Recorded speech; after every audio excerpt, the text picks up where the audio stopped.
So let's begin by looking at the dot points that I've assembled and then see what else you feel you might want to add to this conversation. And the perennial issue is masking, simply because unless you understand layers and the ability to attenuate those layers through masks and other means, then you are lost when it comes to working in a compositing program. And it begs the question, is Affinity overcomplicating these things? A while ago, I received this comment from someone who had revisited the workshop sessions because they've still got access with their password and were wondering, I spent a lot of time talking about the curves tool, and they got how different it was compared to, say, the curves tool in Photoshop, where they had migrated from 6 months earlier. They were looking for more examples. And since then, I've added 8 case studies to the workshop resources webpage, which go into some of these areas in more detail. So they're the dot points, they're the range of topics that have come our way,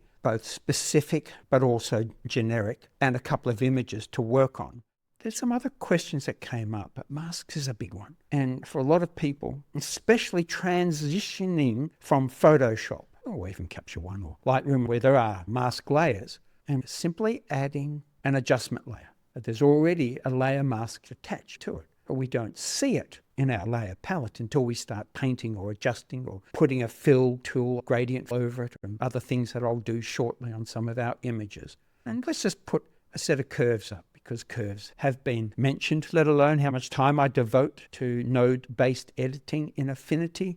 And I make an adjustment. I'm on a Mac, so Command-I. I'm not inverting the curve, I'm inverting the mask that was already on that layer. And you can see it's now filled with black. So selecting not my adjustment tools, but selecting my paintbrush, and we always paint with the foreground color and painting with white. I start localizing the adjustment, and Alt-clicking reveals the mask. So that mask is attached to that layer. Now, here's the comeuppance. Let's go back in our history. So we've just got a background layer to start with. And let's add another adjustment layer, brightness and contrast, so it's easy to see what's going on. And we know there's a mask on that layer showing everything. But I've also got the ability to add a layer mask. And you can add any number of mask layers. In fact, you can even create a compound mask, which combines numerous masks into one mask layer. I'll deal with this shortly. But we now notice a visible mask on our brightness and contrast layer, and you can see that mask is now on its own layer. So we have 2 masks, the mask hidden on the brightness and contrast adjustment layer, and the mask on a separate layer, and then inverting turns off that mask, which means painting with white on that layer applies that darkness to where I've painted it gesturally, aesthetically, according to my feelings. But let's say I want to attenuate the effect, but I've painted with different levels of opacity. So I'm ending up with an increasingly complicated mask where black hides and white reveals and intermediate levels of grey selectively reveal more or less of the darkening adjustment. But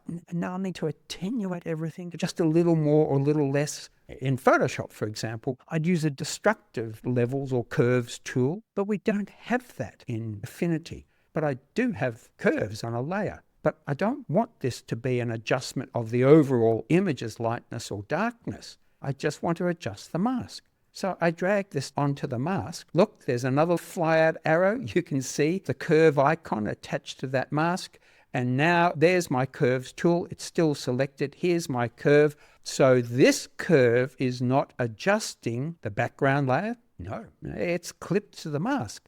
It's adjusting the mask's distribution of brightness and contrast. Now I want to reduce the effect overall. I want to make everything that is not black just a little darker. In other words, my peak mask brightness, instead of being 100%, maybe I drag that down to 50%. Now the range of brightnesses go from black to 50%. In other words, all of this should now be half of what it previously was, because the whites are now 50% grey. But hang on, it doesn't look any different. Off and on, it's no different. This is where a lot of people get confused, because masks in Affinity are correctly based on what we call alpha. Now, alpha is just transparency. You make a mask in Photoshop, and you go into the channels palette. It's loaded as an alpha channel. So Photoshop understands this, but the masks in Photoshop are pixel layers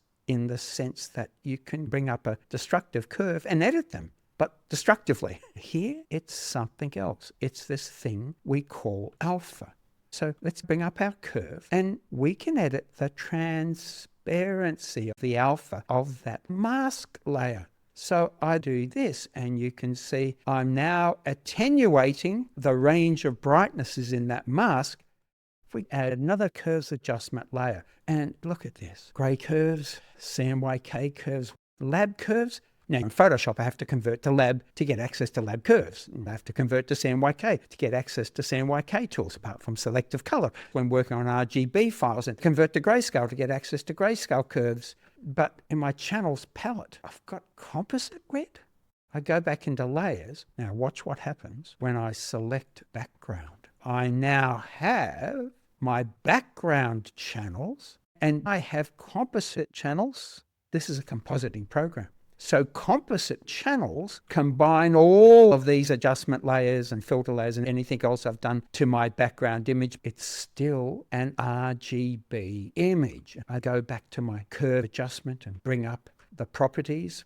And just like in Photoshop, I can change brightness. I should be decreasing saturation, but I'm increasing saturation. I should be increasing saturation, but I'm decreasing saturation. I'm also changing hue. Look at the autumn colors, how orange they've gone. Of course, this is not Affinity at fault. No, this is the RGB color model. The beauty of the RGB model is in a well-behaved color space like sRGB, Adobe RGB, ProPhoto RGB, DCAM 3, and so on.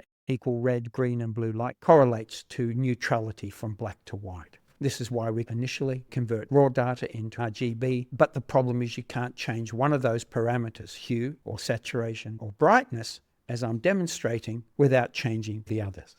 But that's fine, because I've got all these other color models I can work with in Affinity. Let's turn off everything except my curve adjustment. And as I was showing you, we've got this issue where increasing brightness decreases saturation and changes hue. But unlike Photoshop, in Affinity, we don't have to convert to CMYK to get access to CMYK curves. For example, with a black curve, I can add neutrality to any area. But remember, you decrease the amount of ink covering up white paper and it gets brighter. So these curves are subtracting light, not adding red plus green plus blue light. I do that, I add more ink and it gets darker. But my hue is not changing, my saturation isn't changing. And most importantly, if I look at my info palette, it's still an RGB file in sRGB, but I'm able to do all these non-RGB adjustments. And I've got my lab curves, I've got my lightness curve, I've got my B, yellow-blue channel, where I can steepen that curve, increasing the yellow-blue saturation without leaving RGB, but having that incredible facility. Now, we've looked at masking and we've looked at different conditions. We've looked at what happens when I'm on a background layer, when that's highlighted. And if I right-click on a background channel, such as the blue channel, from my background image, I can create a grayscale layer, a mask layer, and a spare channel. What about my composite channels? I can load that as a pixel selection. Just like in Photoshop, we've got deeks, marching ants everywhere. And if I add a new adjustment layer, what about a white balance layer? And now I'm adjusting white balance. Hang on. What just popped up on that adjustment layer? That's the blue composite channel I just selected. And that's an alpha mask that I can adjust and attenuate, having no effect on these dark areas and having increasing effect as that mask gets lighter and lighter. And last but not least, to prep us so we can then finish off with editing some images, one other consideration, which is blend ranges. So let's add a curve and make an adjustment. Let's do something we really can see. Now, it already has a mask. We know that. Command-I on the Mac inverts it. There's my black filled mask. Command-I turns it to white, but it's now visible. We know we can add any number of other masks to do various things. Under the Pixel menu, new mask layer, live mask layers based on luminosity or hue range or frequency separation, and a compound mask layer which can combine a series of masks into the one mask, but each mask can still be individually edited. selected. So what is blend ranges? Of course, we've got the ability to blend all of our magnificent blending modes, but we also have this gear wheel. Clicking on that brings up our blend ranges. Now, I don't see a mask applied or attached. So what is this? We've got the source layer, my curve adjustment layer, underlying composition. There could be 3 or 4 or 5 other images in a compositing workflow with or without adjustment layers, live filter layers. And at the moment, the curve from shadows through midtones to highlights in both layers are at 100%. So what happens if I drag this down and across? I've turned off that effect because I'm revealing what's underneath. I've got linear turned on, but turning linear off enables seamless modifications. But hang on, what am I doing? So if that's 100%, what's this? This is 0%. And if that's 100%, then all of these pixels are having that darkening applied, and then we have a decreasing rate of change where the effect is not being applied to any of those pixels. But the question was, isn't this just masking? Yes, it is. But it's not gestural masking, as in painting this effect locally at a certain opacity and flow rate and edge softness or hardness and so on. So what are these curves? They're luminosity curves, the perceived brightness of colors. So this is luminosity masking. Now, I've got my curve adjustment and add an alpha mask layer. That's not based on luminosity, it's based on brightness. The darker my painting, the less effect on that local area. But if we go up under our pixel menu, new mask layer, and our live layers and luminosity range, click to that layer, this luminosity range mask. At the moment, it's affecting the entire image because my curve is at 100% right across the histogram from black to white. But I'm now pulling that effect off these shadow pixels, and I'll move that across to the quarter tones, and I'll move that to the 3/4 tones, and delete that point. So now it's not being applied at all to all of those values. It's 50% at the midtones and 100% to all of the brighter pixels. That's a range based on luminosity, the relative perceived brightness of colors. It's a mask. And without linear tick, I can create all sorts of transitions to smooth out or increase or decrease the application. Now, to finish off, because this was also asked about, if we add a live mask layer based on hue range, and I have a preview button, also a blur radius. I've got a picker as well. So let's drag it over the water, and automatically this range has been selected. If I turn on my preview, but the blur radius is set to 0, so it's a hard edge. So I can soften that edge, and it is its own layer. I turn everything off and everything on and click on that layer. That's what live means. I can go back and add the greens or pull that off the sky to my heart's content.